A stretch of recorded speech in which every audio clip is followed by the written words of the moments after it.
Hi there, I'm Anne-Marie and welcome to my tutorial on head hooping. So we're going to be learning a few variations on head hooping. The first move I'm going to teach you is called the forehead stall, which looks like this. The second move is the back of the head stall, which looks like this. And the third move is the full head hooping, which looks like this.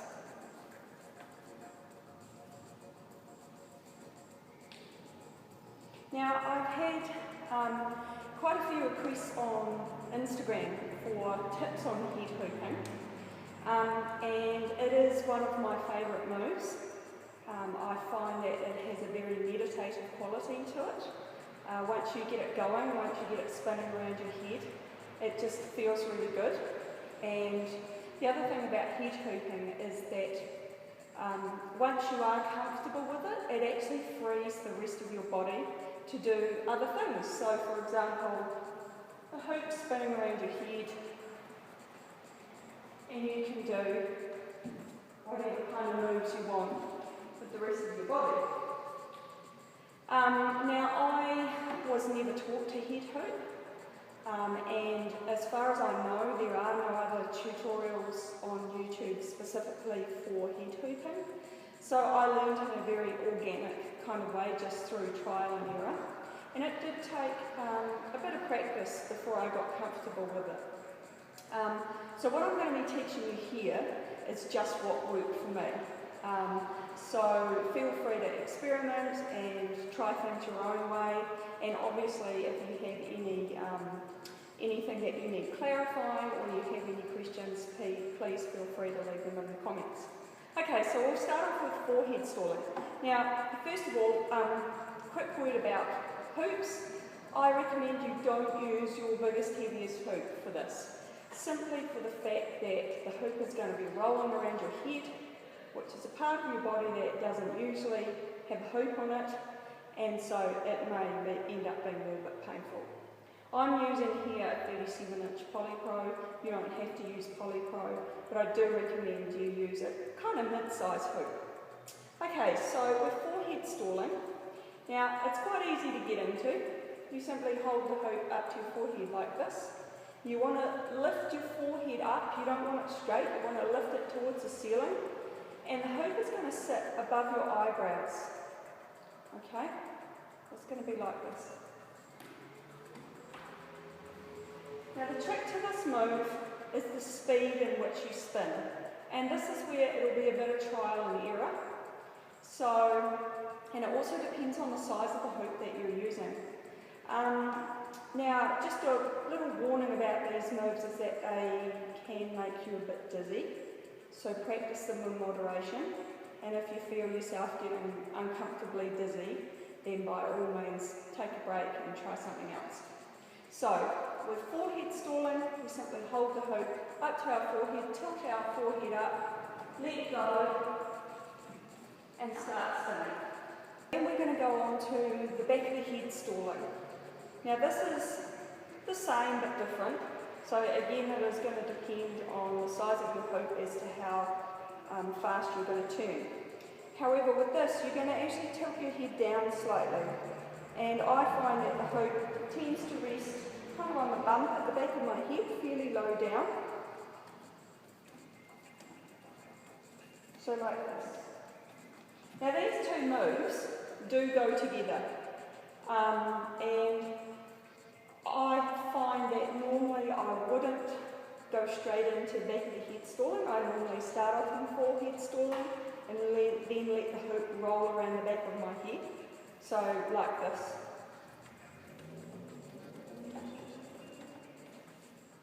And to incorporate these two moves into your flow, because obviously you don't just go and stand there and go like this. What I started doing when I was learning these moves was I started off in halo or lasso and dropped the hoop closer and closer to my forehead, and then as the hoop comes around the front of your head, you're going to turn with it and you're going to drop it straight onto your forehead. And you can even keep your hand there for a while, so I'll show you.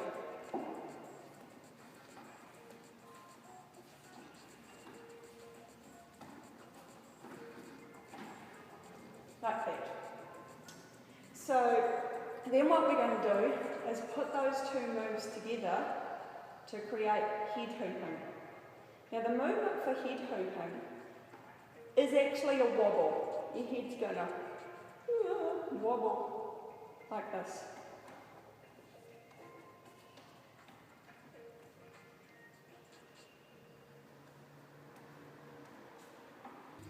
Now, as with so many moves in hooping, when you're learning head hooping, you really must tune with the hoop as you're doing it. So I can do it standing still, but it is much more difficult.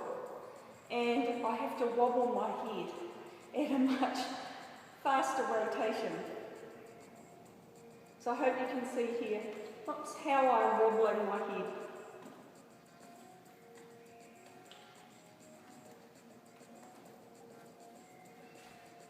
Now, the two things when you're learning this that the hoop is going to do is it's going to have a tendency to fly off the top of your head,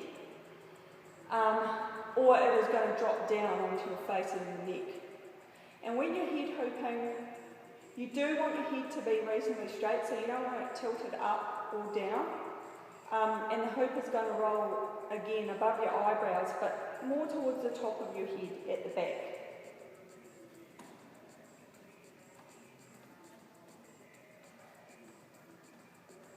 So sometimes it has a tendency to do that. And you'll feel it moving up the top of your head, towards the top of your head, and you can kind of feel, oh, it's going to fall off at any minute. And I've actually got quite adept at catching it when it comes off because I know exactly how it's going to fly off. Now the other way is the hoop might drop down onto your face or onto your neck. So I'll try and demonstrate this. So it drops down here. And I simply shimmy it back up using different parts of my face.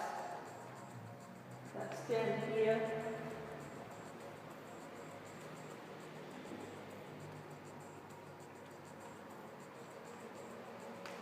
Whoops. So you can kind of have it rolling around the top of your mouth and then onto your nose and then up onto your forehead.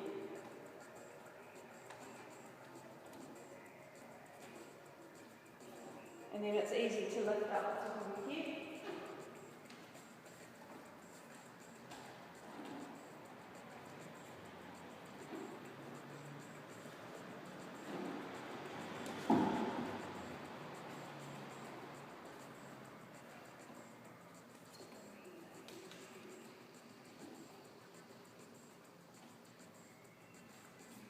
So there you go. Hopefully this tutorial has been of some use to you, and feel free to bombard me with any questions you have. Happy hooping!